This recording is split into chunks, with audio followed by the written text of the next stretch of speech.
Ayan po, isa pong mapagpala at na maswerteng pagbati ang aking ipinapahatid, ipinapaabot sa lahat ng aking mga subscribers, followers at mga viewers. Ganon din po sa mga bagong nag-subscribe dito sa channel ko. Ayan po at sana po ay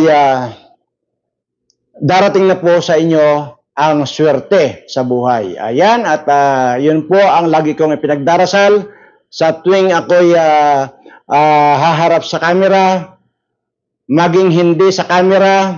Pag nandyan po ako sa kwarto, dalanginan ko po, ay wala po akong ibang minensyon dito, kundi swertihin na nawa kayo lahat ng mga subscribers ko. Ayan po, at maraming salamat din po doon sa mga bagong nag-subscribe.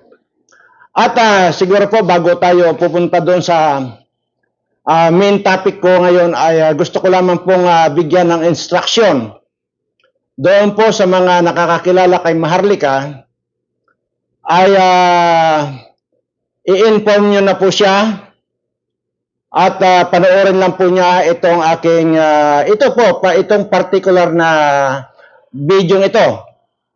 At dahil nga po doon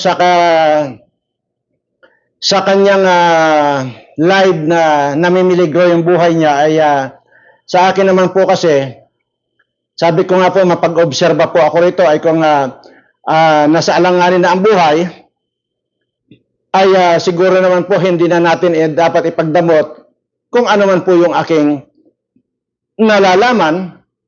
At ito naman po ay nai-apply ko na po sa maraming tao na kung saan ay doon po sa mga nakakasubaybay din ng aking mga vlog, kung saan ay nabigyan din natin ng advice.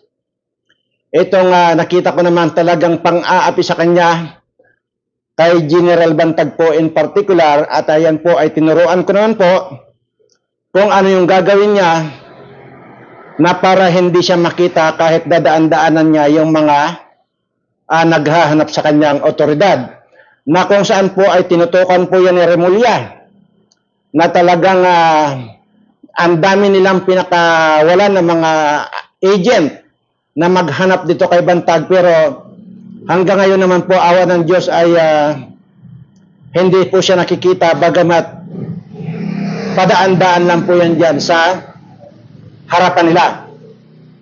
Anyway, hindi ko na po kailangan i-discuss pa yan dahil nangyari naman na. At sabi ko nga, sa kabila ng napakaraming mga pinakawalan, sina Remulla na yan ng mga maghahanap kay Bantag, ay awa naman ng Diyos ay tumalab naman yata yung itinuro ko sa kanya. At dahil nga po, sabi ko nga kung sino yung naapi na dapat tulungan po natin sa abot ng ating makakaya. At ang hindi ko lang po sigurado rito kay Maharlika kung ito ay naniniwala doon sa mga ganyan. At kasi ang pagkakaalam ko po, pagka mga medical practitioner ay hindi po naniniwala dito sa mga ganito. Mga doktor po, mga nurses na yan, ang pagkakaalam ko po yata, kung di ako nagkakamali, nurse po yata itong si Maharlika. So hindi ko po sigurado kung ito po ay naniniwala sa mga sasabihin ko ngayon. Ngayon po, dahil nakakalungkot naman kung hindi ko naman papayagan na yung basta-basta na lang papatayin siya ng mga taong talaga ng mga yung mga ibinubulgar niya, mga kawatan niya naman talaga, ay at yun ang magiging sanhi ng kanyang kamatayan, ay di naman po yata tayo papayag. So sinabi ko po, hindi ko po sigurado kung ito po ay maniniwala siya rito sa i-advise ko sa kanya, dahil nga po nurse po yata, sa pagkakaalam ko hindi ko po sigurado. Basta ang alam ko po, basta mga medical practitioner ay hindi po naniniwala sa mga ganito. Pero ito po yung sinasabi ko, hanggang sa nung panahon ng hapon ay gamit ko na po itong mga kaalaman kong ito. At ngayon po, ngayon lang po makikita na ituturo ko lang po doon sa alam ko namang naapi na. Kaya po, i-message nyo si Maharlika na panoorin lang po ito. Sabi ko nga po, maniwala man siya o hindi dito, ay bahala na lang po siya kung susundin niya itong ating ituturo sa kanya. Anyway, Madam Maharlika, ito lang po. since na napanood ko po yung inyong vlog, napanood ko po yung inyong yung live na kung saan ay nagpadala na si Lisa diyan ng mga pwedeng bumanat sa iyo, ay katunayan po lahat ng mga vlog ninyo ay sinishare ko po yan, ina-upload ko po yan dito sa YouTube channel ko, dahil nga po naniniwala po ako na talaga naman pong makatotohanan yung inyong mga ibinubulgar. So, napakatagal pong panahon na nag-obserba ako sa channel mo at nag-obserba ako doon sa mga binobroadcast mo, ay napatunayan ko naman na totoo namang lahat yung mga sinasabi mo. Anyway, dahil nga dito sa namimiligro ang buhay mo, sabi ko nga ay magtuturo lang po ako sa abot ng aking makakaya, at ito naman po ay aking napatunayan na napakatagal ng panahon, magmula pa po ng panahon ng Hapon. At lahat na ng mga kababata ako noon, yung mga matagal ng mga panyon, matagal na mga patay, dekada na napatay, pero nandito pa po ako at buhay na buhay. At yan nga po pinagdaanan ko yung mga kalupitan ng mga Hapon. So, hanggang ngayon, kaya nandito ako ngayon nagsasalita. Hindi ko na po kailangan ulit-ulitin dito kung ilang taon ko na. Ilan na yung edad ko. Hindi na po kailangan ulit-ulitin yun dahil marami yung mga hindi maniniwala talaga dito. Pero yun po ang totoo doon sa mga nakapanood, yun po ang totoo doon. At kung nagtataka kayo kung bakit ganoon, ay ako rin po nagtataka rin. Anyway, maniwala ka man o hindi dito, Madam Maharlika, sa sasabihin ko, ituturo ko sa iyo. Pero wala naman po siguro masama kung sundin mo. Wala naman po siguro mababawas na pira mo, mababawas dyan sa kayamanan mo kung halimbawa sundin mo itong ituturo ko sa iyo. Anyway, ganito lang po yun. At hindi ko na kailangan ng pasakalye pa mahaba base doon sa inyong live kanina. Napanood ko, katunayan, in-upload ko na rin po dito sa YouTube channel ko. At ito lamang po ang simpleng-simple lang po itong ituturo ko sa inyo. Kung nagawa ko po ito kay Bantag, may tinuro ako, magkaiba po ang sitwasyon yung kay Bantag. Dahil ang kay Bantag po, hinahanap siya ni Rimulya noon na matinding paghanap. Kaya iba po yung itinuro ko kay Bantag. So, iba naman po itong ituturo ko sa iyo, at ito yung may bawi. Ibig sabihin ng may bawi, pagka ginawa mo ito, magre-reflect din po yan sa kanila. Okay. Yun pong sinasabi ninyo na gustong magpapatay sa iyo. Yung may mga nabanggit kang pangalan dyan. May Lisa, may Robles. Okay. Simple lang po. Una, mag-prepare ka lang ng yung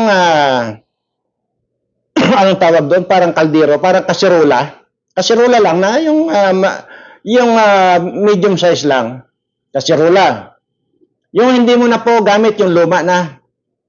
Tapos, lagyan mo po yan ng buhangin. Ewan ko kung may makukuha kang buhangin yan. Pero kailangan mong magpakuha ng buhangin. Punuin mo po yun, pero wag naman masyadong punong-puno. Yung tama lang na kaganyan na lang bago mapuno, yung kasirola. Okay, kasirola, lagyan ng buhangin. Tapos,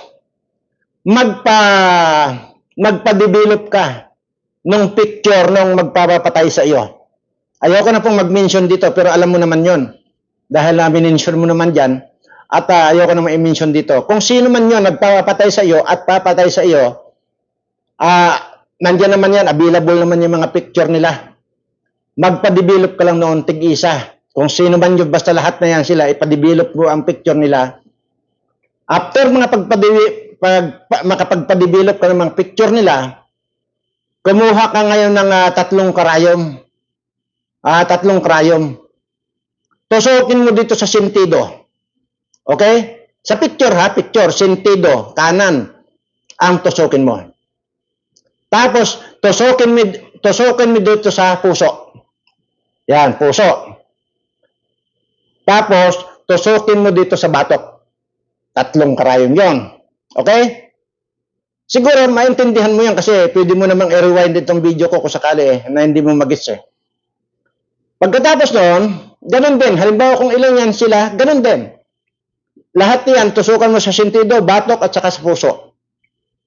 Pagka nagawa mo na lahat yun, kung sino man yung magpapapatay sa iyo, pagkatapos mong matusok lahat yon, ihukay mo ngayon doon sa buhangin, doon sa kasirula na may buhangin, ihukay mo. Ibaon mo yung mga picture nila.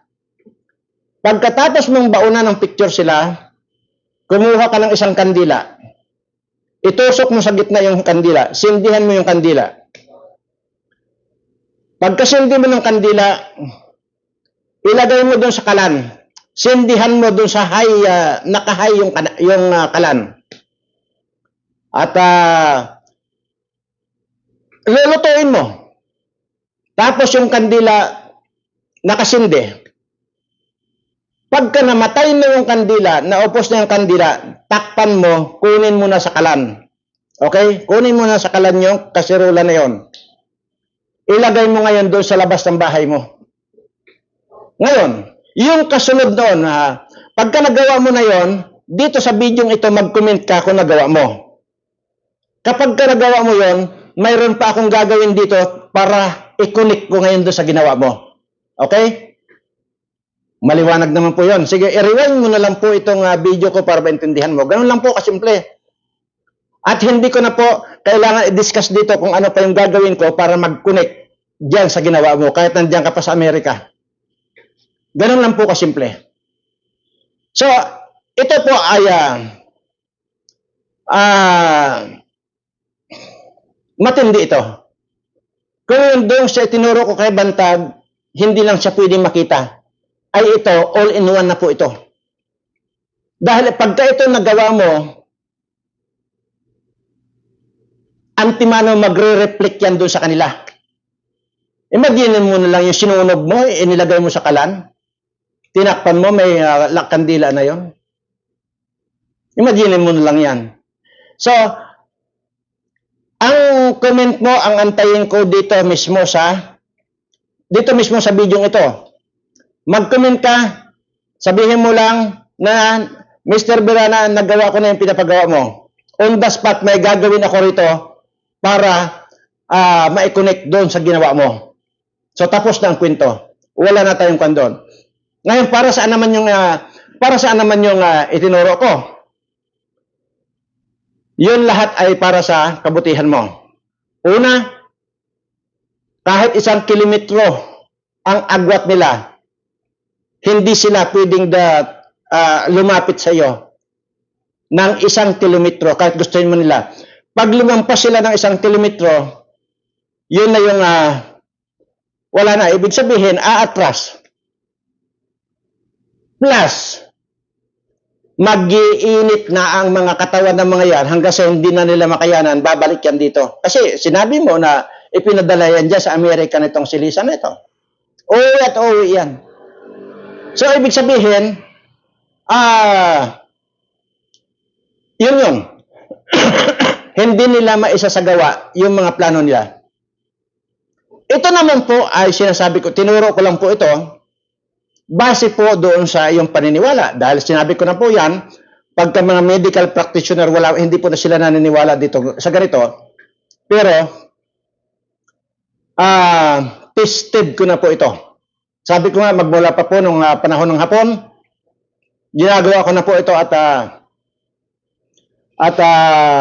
marami na po ako nagawang ganito. At ito naman po ginagawa natin doon sa pagtulong lang po ito. Wala po tayong gagawin dito para mamerwisyo ng tao, hindi po. Hindi ko po ugali mamerwisyo ng tao, pero sabi ko nga, dahil sa nakikita ko naman, na dahil lang dyan sa mga expose mo, papatayin ka, abay, hindi naman tama yon. So yun ay kukunin lang natin. Pipigilan lang natin. So lahat po ng makakapanood dito, i-message na po si Maharlika at panoorin niya po itong Birana Live Studio TV. Total naman, kahit hindi naman niya mapanood lahat ito, yun lang portion na yun. Itong unang portion lang, mapanood niya yung itinuro ko lang. Pagka hindi naman niya naintindihan yun, i-rewind lang naman niya para maintindihan yung sinabi ko. So okay na yun, hindi ko na kailangan ulit-ulitin pa dito. Ganun lang po kasimple. At ako na po yung bahala sa iba. At tingnan natin. At dito na, dalawa na, at siguro naman dito sa mga nalalaman nyo, napatunayan nyo, diyan kay General Bantag. Kung tutuusin, madaling hulihin si General Bantag kung tutuusin. Pero sabi ko nga sinabi ko na yan dyan sa kanila, dyan sa vlog ko. No way. Hindi ko papayagan. Dahil unang-una nakita ko, naniniwala pa rin ako na hindi pa rin si General Bantag ang pumatay kay Percy Lapid, kaya ginawa ko yon. Kaya maraming business na yan, dinadaan-daan na si Bantag, hindi nila makita. So, basta may tinuro din po ako dyan sa kay General Bantag. Anyway, sit aside na po natin dyan, tapos na po tayo dyan. Pupunta na po tayo dito sa main topic ko. Ang main topic po natin dito, ngayon, itong mga kawatan sa gobyernong ito, mga politiko at mga kawatan. Ito lamang po ang masabi ko bago ako magpatuloy. Sana, kayong mga kawatan dyan sa gobyerno, kayong mga kawatan dyan ng mga politiko, daanan na kayo ng piste at magkandamatay na kayong lahat mga animal kayo. Yun lang masasabi ko sa inyo. Anyway, bakit ko nasabi ito? Wala na kayong katigil-tigil sa pagpapahirap sa mga kababayan ko. Wala ako nakikita na pagbabago ninyo mga animal kayo. So deserve ninyo na ipagdasal kayo ng mga taong bayan na sana mga matay na lang kayong lahat. Kagaya niyan, may banta na minamadali nila yung charter change na yan para maging uupo na bilang Prime Minister itong si Romualdez, itong penguin na ito. Tingnan natin, ano yan? Basta na lang kahit na hindi makipag-participate sa inyong Senado, magagawa ninyo yun. Tingnan natin. Kung yun ang mangyayari, kung gano'n ang mangyayari, di tanggalin na yung Senado na yan. At kung inutil naman pala sila, hindi pala nila mapipigilan, yung gagawin ng Kongreso na yan, at wala silang magagawa, dapat lumayas na sila dyan. Total, sunod-sunuran lang pala sila dyan sa Kongreso. Ganyan kahayop itong mga animal na ito dyan sa Kongreso. Ang kakapal pa ng mga pagbumukha itong mga animal na ito, kaya itong Suarez ito. Kampante ka pa nagsasalita, isa ka rin magnanakaw pa ng animal ka. Isa rin yung sikwa na yan, si Gonzales na yan dyan sa Pampanga na yan. Harapin nyo nga akong buwakan ng ina nyo. Sabi ko nga sa inyo, kahit na magdala kayo ng barel, yun, lagi ko sinasabi sa inyo, diyan tayo sa Lunita para nakita ng buong mundo. Kukuha tayo ng mga international media para sumaksi. Para kung paano nyo akong baril. Kahit paanong klaseng baril ang gamitin nyo sa akin. Pero, kapag ka hindi tumalab ang balang pangbabaril nyo sa akin, ako ang puputol ng mga liig ninyong mga animal kayo. Buwa ka ng ninyo, ang kakapal ng pagbumukha ninyo. Isa ka na, Romualdez. Buang ka. Sana lang magkandamatay na kayong lahat. Buisit kayo, ako ang harapin yung mga buwa ka ng ninyo. Ngayon, ito pa. Tingnan nyo yung kahayupan ninyo. Wala kayong katigil-tigil nang i-discuss yung mga ganyan, ang mga usapin, na samantalang na mga buwaka ng ina nyo, karami-rami nagugutuman nating mga kababayan dito, ng mga animal kayo, hindi yan ang asikasuhin ninyo.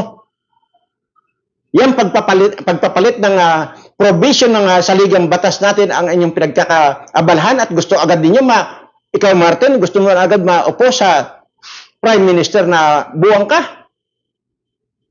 Ha? Hindi ka pa ba nakakasinghot?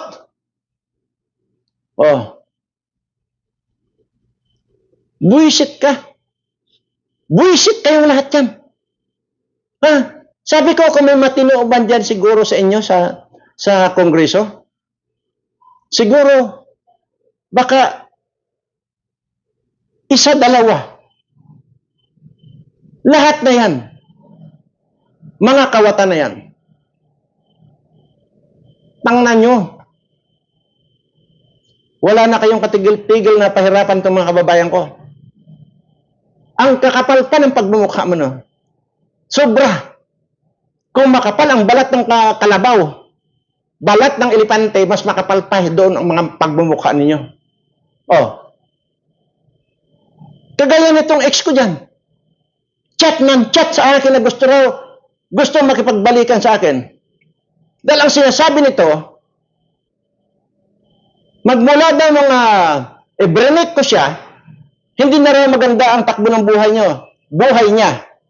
Pinipilit man daw niya na ikutan lahat yung mga kasamahan, mga congressman na yan, at baka sakali daw na makakita siya ng kasing gwapo ko. Wala daw eh. So hindi raw talagang ako raw talaga ang buhay niya. Manigay ang kapal ang pagmumukha mo. Manigas ka. Hindi ako makipagbalikan sa iyo dahil ibrenik na kita. Tapos na. Baka gusto mo, pangalanan pa kita eh. Oh. Hindi na. Ano ako? Kalad ka rin? Kagaya mo? Oh. Pumunta raw siya dyan kay Sandro. Baka sakaling mapaligaya siya ni Sandro. Oh. Yan ang chat niya sa akin. At mayroong chat sa akin. Kaya lang daw, wala daw sa katiting. Hindi raw, maliban daw sa pagiging, pagiging support nitong si Sandro na ito, maliit pa raw yung hinaharap. Kaya sabi niya, yan ang sabi niya sa akin. Kaya gusto niya makipagbalikan sa akin. Hindi ako kalad ka rin. Sinuko na nga kita eh. Oh. Tsaka isa pa, hindi ko type yung mga walang utang na loob. Ha? Imagine mo, kaya hindi ko alam kung ano magiging title nitong content ko nito. Kung ang title ko, Congresswoman na pilit nakikipagbalikan sa akin. Di ba? Wala raw. Kasi raw, sabi niya, kahit daw sino, yung 300 plus na mga congressman na inikot niya, maliban daw sa pagiging mabaho ang mga hininga ng mga congressman dyan, maliliit para ang pisot. Mga supot pa. Kaya sabi ko pa, kaya nga pala siguro, wala sa matinong pag-iisip yung mga congressman na yan dahil mga supot. Oh, di ba? Yan na, yung mismong ex ko ang nagsasabi. Oh. Ngayon, ipatawag niyo ako dyan, mapapahiya lang kayo. Dahil maglabasan tayo ng hinaharap. Kung ipatawag niyo ako dyan, ay magkakabistuhan na yung mga support dyan. Bullshit kayo eh. Sa totoo lang, mga bullshit kayo. Ang sarap nyo kung yung mga nakakapanood sa akin na hinahawakan ko lang yung kutsara, kusang bumabaloktot.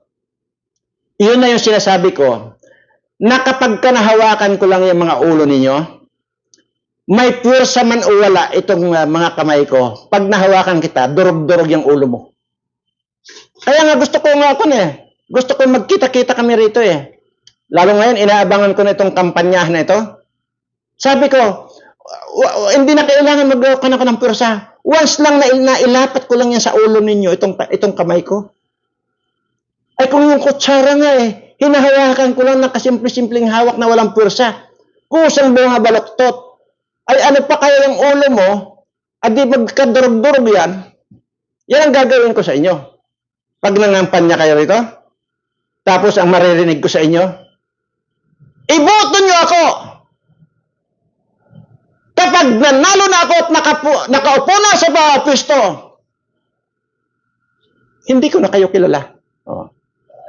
Pag yan pa ang narinig ko sa inyo, ngayong pipigain ko yung mga ulo ninyo. Maniwala kayo sa akin. Dahil ang panggagalingan ng power ko, itong mga nakikita kong mga mahihirap nating kababayan na walang makain. Kaya ganun na lang ang gigil ko sa inyo. Kaya gustong-gusto ko nang mahawakan yung mga ulo ninyo, mga animal kayo. Lahat kayo dyan sa gobyerno. Mga kawatan. Mayroon dyan, ang daldal dati. Ngayon, tumahimik itong bubo na ito. Oh, ngayon, naririnig niyo pa ba si Gadon? Di ba yan ang mga daldal dati na bubo pa ng bubo? Ngayon may naririnig kayo? Wala na. Paano? Maganda na ang pwesto. Taga Mindoro yan. Kababayan ko yan. Ha? Pero pagka nagkita kami dito, baka pitikin ko ang tainga niyan. Ha? Ipapaalala ko lang sa kanya na yung pabububo niya. Oras na pinitik ko yung tainga niyan, tigpas yan, tainga niyan. Pag pinitik ko ang ilong niyan, tanggal ang ilong niyan. Ibang klase ito. Kaya nga gusto kong maipakita doon sa mga subscriber ko pagka nahawakan ko yung mga politikong kawatan. Gusto ko na talaga makakita. Dahil para makita ninyo kung paanong unti-unti yan na madudurog na parang giniling. Pwede na kayo ngayon mag-spaghetti. Yun na ang ilagay ninyo. Pang-spaghetti na yung gagawin ko sa mga ulo ng mga kawatan na yan. Sobrang kakapal ang pagmumukha nyo. Nanggigigil ako, tapos kayo, magsasalita lang si Maharlika, papatayin nyo na. Bullshit kayo.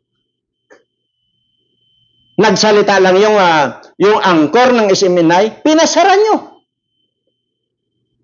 Sabi ko, wag lang tayong magkita. O wag ko lang mahawakan yung mga ulo ninyo. Sisiguraduhin ko sa inyo, lasog-lasog yung bungo ninyo. Buwakan ng ina nyo. 175 ko na. Sige nga, sino yung gusto makipagsuntukan sa akin? Ha? Sino?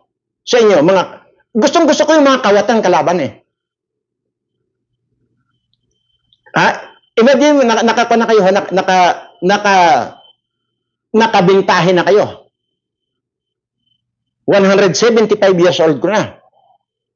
Pero kahit pa, pumila kayo dyan. Pumila kayo. Kahit ilan pa kayo. Suntukan ang gusto niyo. Kahit pa 100 kayo. Kahit pa lahat ng mga congressman na mga kawatan dyan. Sa 10 segundo. Segundo, hindi po minutes. 10 seconds lang. Pag hindi kayo dumapa sa akin, mga putang na nyo. Aywan ko lang. Talagang tutudasin ko kayong lahat dyan. Pagka tinanggap nyo itong hamon ko, tudas kayong lahat. Maniwala kayo sa akin. Tanginan nyo Ulitin ko lang po doon po sa mga makapanood dito. I-message nyo na po, i-message si Maharlika, panoorin niyo po itong instruction ko sa kanya. Total, una lang naman po yun. Hindi niya kailangan panoorin lahat itong video kong ito. Para lang po mapanood niya. Depende po yan kung siya ay susundin niya yung payo natin, susundin niya yung pinapagawa ko, then it's okay. Pero kung hindi naman, wala naman problema. Basta ang sa akin lang ay gusto ko lang siyang protektahan at yun ang alam ko na pwede kong gawin. Katunayan nga, kung gusto kong lipulin lahat ng mga ito, pwedeng-pwede. Ang problema nga lang, sinabi ko na po yan sa inyo, na hindi ko pwedeng magsaboy diyan ng kung ano man isasabi ko dahil madadamay po yung mga staff nila, madadamay po yung mga empleyado nila. Okay lang sana. Yun po ang pinag-aaralan ko dito sa mga sa mga nalalaman kong ito kung paano ma-separate. Pero parang imposible. Dahil once na pinasabog ko yan dyan, yung virus na yan, dadapa yung mga animal na yan. So, yun po ang problema ko. Madadamay yung mga wala namang kasalanan. So, mahirap. Pero mas gusto ko na ako na lang, ako dito ang targetin nila. Total, nandito lang naman ako sa Mindoro. Kung gusto nila, ako ang pupunta mismo dyan sa Luneta. Kung gusto nilang makipagpatayan sa akin, ako ang pupunta dyan sa Luneta. Equal nila yung hamon ko. Ako ang pupunta dyan. Pero kung tatargetin lang nila ako, nandiyan ka pa lang. 1 kilometro mula dito. Pagka ang target mo, targetin ako, 1 kilometro pa lang bago ka makarating dito sa lugar ko, ino-ood ka na. Yan lang masasabi ko. Anyway, maraming salamat po sa lahat ng mga subscriber ko at mga bagong nag-subscribe. Maraming salamat po sa inyo at patuloy po nating bantayan ang kaganapan magaganap ngayong January ito dahil ang sinasabi nila ay pipilitin lang maamyendahan yung pagbabago ng saligang batas natin at oo po bilang Prime Minister itong si Penguin Romualdez na ito. Yan po ang abangan natin at wag po nating payagan yon. Maraming salamat po muli at may God bless us all. Yan.